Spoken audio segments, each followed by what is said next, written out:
शं वरुणः शन्नो भवत्वर्यमा शन्न इन्द्रो बृहस्पतिः शन्नो विष्णुरुक्रमः ॐ शान्ति शान्ति शान्तिः।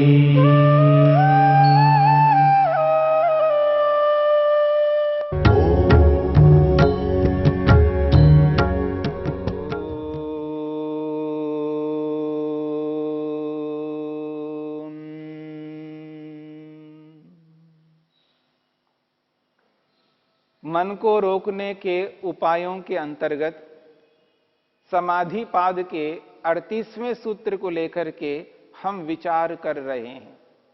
महर्षि पतंजलि ने मन को रोकने के 2 उपायों को 38वें सूत्र में स्पष्ट किया है, स्वप्न और निद्रा को। स्वप्न निद्रा ज्ञानालंबनम वा, इसके माध्यम से मन को रोकने के लिए स्पष्ट किया है। स्वप्न को याद करो और निद्रा को याद करो, उससे मन शांत प्रसन्न हो जाएगा। उस प्रसन्न मन को ईश्वर में एकाग्र करने में सरलता होगी। हम विचार कर रहे थे स्वप्न के विषय में। स्वप्न होता क्या है? जब व्यक्ति दिन भर कार्यों को करता है तो थक जाता है, शरीर में क्लांति आती है, इंद्रियों में भी क्लांति थकावट आती है, मन भी थक जाता है। उस स्थिति में विश्राम देना होता है। उसके लिए रात की व्यवस्था की है, रात्रि की व्यवस्था की है। रात्रि के काल में मनुष्य सो जाता है, निद्रा लेता है। जब निद्रा लेता है तो ये सारे के सारे यंत्र विश्राम करते हैं, यानी कार्यों को नहीं करते हैं। उस स्थिति में आत्मा को बाह्य अनुभूति नहीं होती है, बाह्य किसी भी प्रकार की कोई अनुभूति नहीं होती है, उसको नींद कहते हैं। परंतु जब नींद नहीं आती है, यानी निद्रा पूरी नहीं होती है, न तो व्यक्ति पूरी नींद ले रहा होता है, न पूर्ण रूप से जागृत होता है, जगा हुआ नहीं होता है। तो दोनों स्थितियों के बीच में एक स्थिति होती है जिसका नाम है स्वप्न। उस स्वप्न के काल में मन लगातार अपने संस्कारों से युक्त रहता है और संस्कारों को देखने लगता है, और व्यक्ति को याद आता है, जब जागता है, प्रातःकाल उठता है, तो मेरे को रात को ऐसे ऐसे स्वप्न आए थे, इसी प्रकार के स्वप्न आए थे, ऐसा बोलता है। और आयुर्विज्ञान की दृष्टि से यदि हम विचार करें, वर्तमान आयुर्विज्ञान की दृष्टि से या प्राचीन आयुर्विज्ञान की दृष्टि से यदि विचार करें, तो कोई ऐसा मनुष्य नहीं होता है जिसको स्वप्न नहीं आते हों। दुनिया में कोई ऐसा व्यक्ति नहीं है जिसको स्वप्न नहीं आते हो। स्वप्न सभी को आते हैं, हां, परंतु सभी को स्मरण नहीं रह पाते। कुछ स्वप्न याद आ जाते हैं व्यक्ति को, यद्यपि व्यक्ति रोज स्वप्न ले रहा होता है, यह स्वप्न ले रहा हुआ होता है, लेकिन जागने के बाद में, उठने के बाद में उसको कुछ भी याद नहीं रहता है, वो भूल जाता है। उसको कुछ पता ही नहीं लगता है कि मैंने रात को स्वप्न लिया है। एक तो ये स्थिति है। और कुछ लोगों को जागने के बाद जब जग जाते हैं प्रातःकाल, उनको याद आता है कि मेरे को रात को ऐसा ऐसा स्वप्न आया है। कुछ लोगों को स्मरण आता है, कुछ लोगों को स्मरण नहीं आता है। जिनको स्मरण नहीं आता है वो लोग ये कहा करते हैं मेरे कोई स्वप्न नहीं आते हैं, मैंने कभी स्वप्न ही नहीं देखा, स्वप्न आते ही नहीं मेरे को, ऐसा बोला करते हैं। परंतु ये बहुत कम ऐसा होता है कि उसने अपने जीवन में कोई स्वप्न ही नहीं देखा हो। पहली बात तो ऐसा नहीं हो सकती है। मान लो कोई ऐसा मिल भी जाए तो समझ लेना है कि उसको स्वप्न तो आते हैं लेकिन उसको याद नहीं रहते हैं। आयुर्विज्ञान तो यही कहता है, मनोविज्ञान तो यही कहता है, स्वप्न तो आते हैं, परंतु इतना ही है कि बहुत सारे स्वप्न याद नहीं रहते हैं, कोई कोई स्वप्न याद आ जाता है। परंतु जो भी स्वप्न होता है वो स्वप्न है क्या, इस बात को समझने का प्रयत्न करना। क्योंकि स्वप्न तो झूठा होता है, असत्य होता है, यथार्थ नहीं होता, अयथार्थ होता है, वास्तविक नहीं होता है। क्योंकि जगने पर कुछ भी नहीं होता है। जो स्वप्न में हम देख रहे होते हैं, स्वप्न में जो कुछ भी होता है वो जागृत अवस्था में वो वैसा नहीं होता है, इसलिए वो असत्य होता है, गलत होता है, अयथार्थ होता है। परंतु स्वप्न की एक विशेषता है, स्वप्न उसी व्यक्ति को आता है जिसने पहले अनुभव किया हो। जिसने पहले अनुभव किया हो उसी का स्वप्न आता है। जिसने अनुभव नहीं किया है उसका स्वप्न कभी नहीं आ सकता। यानी जो भी उसने स्वप्न में देखा, जैसा भी अनुभव किया, उस स्थिति को उसने पहले अनुभव किया है। इस बात को समझने का प्रयत्न करना। किसी को डरावना स्वप्न आ रहा है, किसी के पीछे लोग दौड़ रहे हैं उसको पकड़ने के लिए, वो भागता जा रहा है लेकिन भाग नहीं पाता है। किसी को आकाश में उड़ता हुआ देख रहा है, अपने आप को वो आकाश में उड़ता हुआ देखता है, उसको ऐसा स्वप्न आता है पक्षी के समान वो आकाश में उड़ रहा है ऐसा। यानी जो भी स्वप्न आते हैं वो स्वप्न वही होते हैं जिसने पहले अनुभव किया है। पहले अनुभव नहीं किया हो और उसको स्वप्न आ जाए, ऐसा कभी नहीं हो सकता। पूर्व अनुभव किए हुए विषयों का ही स्वप्न आते हैं। ये सिद्धांत है, ये कॉन्सेप्ट है। प्रश्न ये है कि जिसने कभी जीवन में उड़ा ही नहीं है आकाश में, फिर क्यों स्वप्न आ रहा है? यदि पहले अनुभव किया है तभी आएगा स्वप्न। अगर उसने पहले अनुभव नहीं किया है तो उसको उड़ता हुआ क्यों स्वप्न आ रहा है? हां, उसने पहले अनुभव किया है, अर्थात वो पहले कभी उड़ा है क्या? ऐसा नहीं उड़ा है, लेकिन उसको जो उड़ते हुए स्वप्न देख रहा है, इसका अर्थ है उसने पहले अनुभव किया है। कभी उसने ऐसा अनुभव नहीं किया है अपने जीवन काल में, उसके पीछे दौड़ रहे हैं वो लोग और वो आगे दौड़ रहा है लेकिन भाग नहीं पा रहा है, ऐसा उसके जीवन में कभी नहीं आया, लेकिन वो स्वप्न में ऐसा ही देख रहा है। ऐसी बहुत सारी बातें हैं जो उस व्यक्ति को लगता है मैंने कभी अनुभव नहीं किया, फिर ऐसे स्वप्न क्यों आए? और इसी बात को लेकर के वो व्यक्ति परेशान रहता है, मेरे को ऐसे स्वप्न आए क्यों, कभी मैंने ऐसा किया ही नहीं। लेकिन अनुभव किए हुए विषयों का ही स्वप्न आते हैं। अब इस बात को समझने का प्रयत्न करना। यह जरूरी नहीं है कि हम स्वयं उड़ रहे हों तो उसी का स्वप्न आए, लेकिन उड़ते हुए को किसी को तो देखा है हमने। ऐसा नहीं हो सकता हमने अपने जीवन में कभी उड़ते हुए किसी को नहीं देखा हो, या उड़ते हुए विषय के बारे में कभी सुना नहीं हो, कभी पढ़ा नहीं हो, कभी जाना नहीं हो। हमने उड़ते हुए पक्षियों को देखा, एरोप्लेन को देखा, विमान को देखा, हेलीकॉप्टर को देखा, पता नहीं किस किस को उड़ते हुए हमने देखा, अथवा नहीं देखा हो किसी ने, लेकिन उसके बारे में जरूर पढ़ा है। नहीं पढ़ा हो तो किसी से अवश्य सुना है, कोई ना कोई लिंक उसके सामने है, उसके बारे में उसको बोध है, जानकारी है कि कोई वस्तु उड़ती है, उसको जानकारी है और उसने देखा भी है।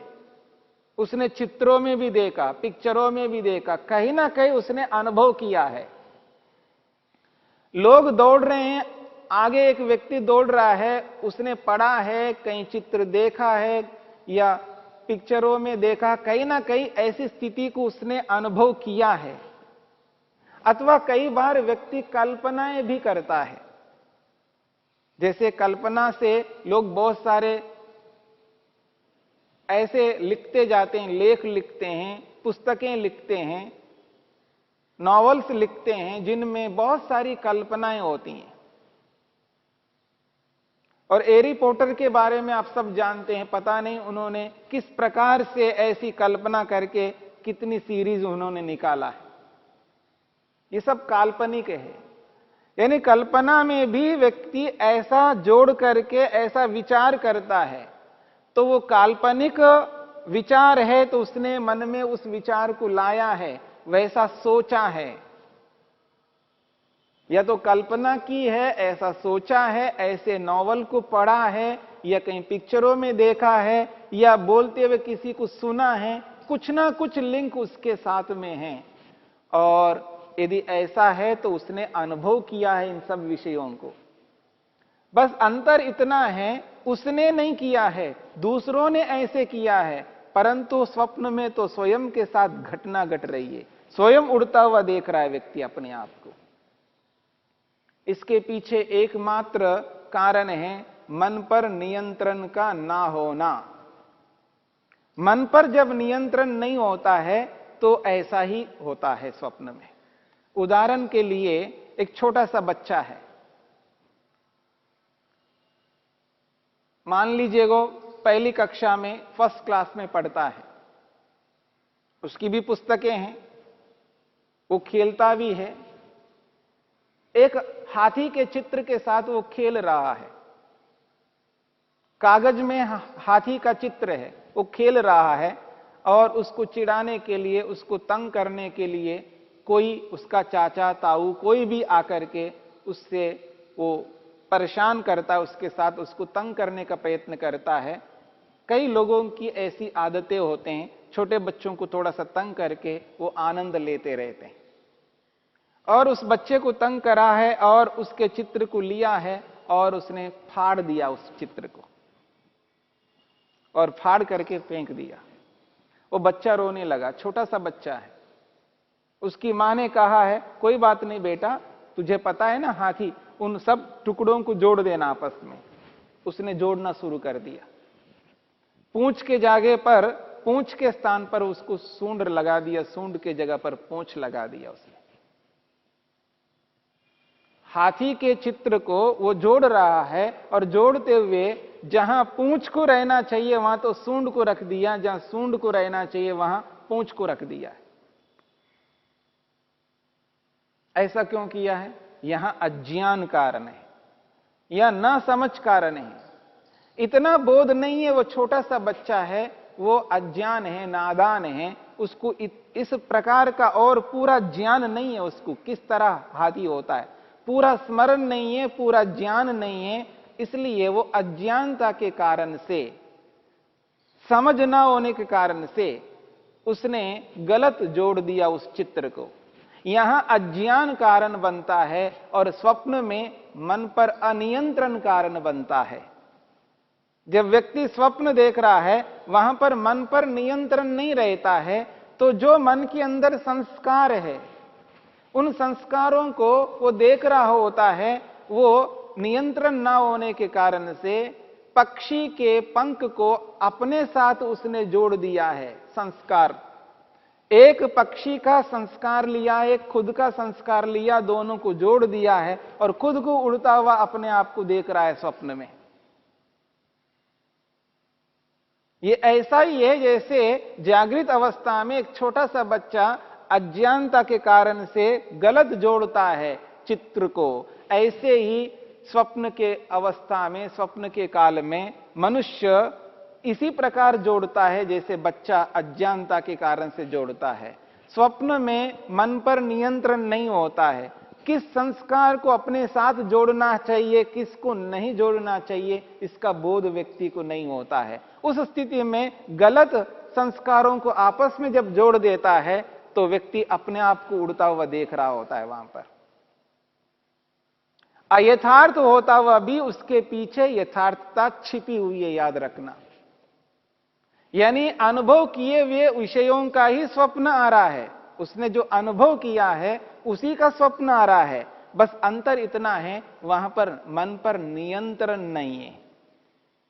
नियंत्रण ना होने के कारण से अलग अलग संस्कारों को यहां आपस में गलत ढंग से जोड़ देता है, इसलिए वो उसको वैसा दिख रहा होता है कि खुद उड़ता हुआ देख रहा होता है।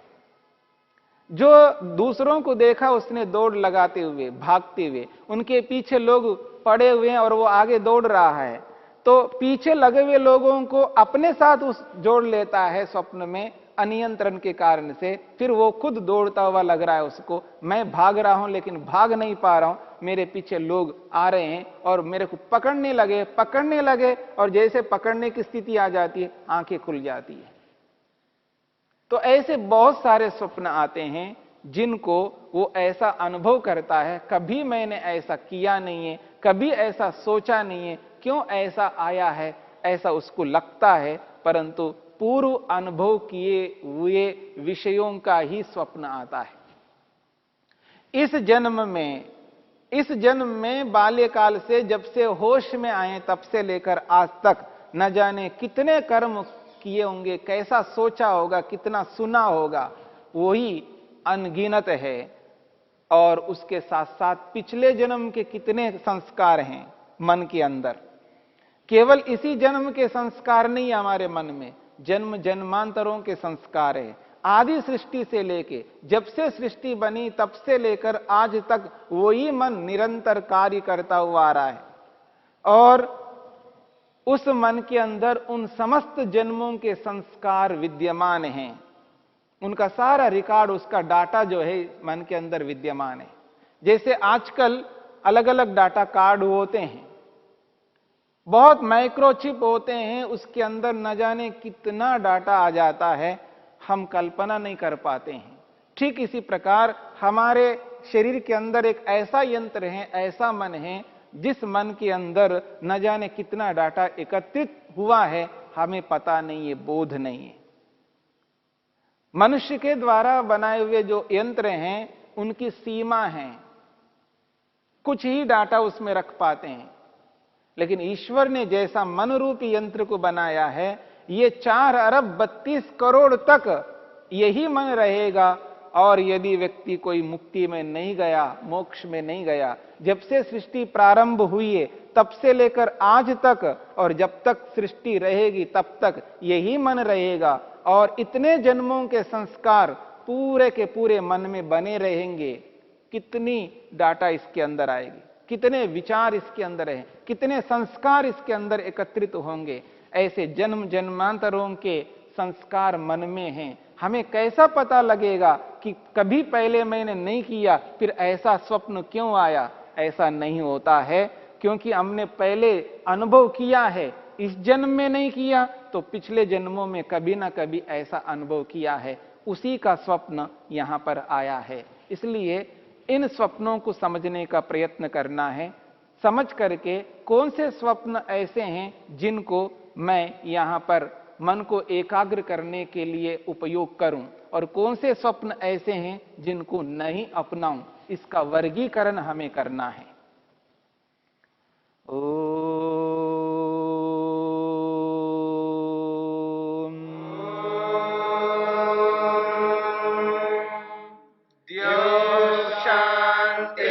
शांतिरंतरिक्षं शांति पृथिवी शांतिरापः शांतिरोषधयः शांतिः वनस्पतयः शांतिर्विश्वे देवा शांतिर्ब्रह्म शांति सर्वं शांति शांतिरेव शांति शांति